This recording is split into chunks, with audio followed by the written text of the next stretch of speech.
Dari 50 sendok makan jadi roti manis seenak dan selembut ini tanpa mixer. Kita masukkan dulu ya semua bahan, lalu ini aku ulenin manual pakai tangan. Ini bahan satu dulu.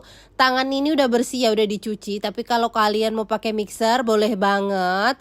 Nah, kita ulenin perlahan-lahan seperti ini ya bun, lalu sambil dibanting sedikit-sedikit. Kalau dia udah sedikit kali, sudah setengahnya, kita tambahin bahan 2, terus didiamkan selama 1 jam. Setelah mengembang kita kempiskan, lalu aku bagi menjadi 11 bagian sama rata, digilas. Lalu kalau sudah digilas kasih isian sesuai selera, dirapatkan biar nggak lepas isiannya, biar nggak keluar. Terus ujungnya dikerat seperti ini biar cantik ya.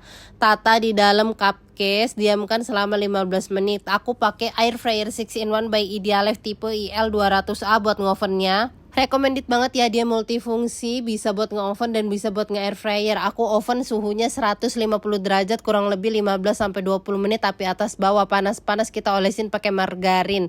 Dia lembut banget ya, walaupun cuman ulen pakai tangan, lihat dipencet balik lagi.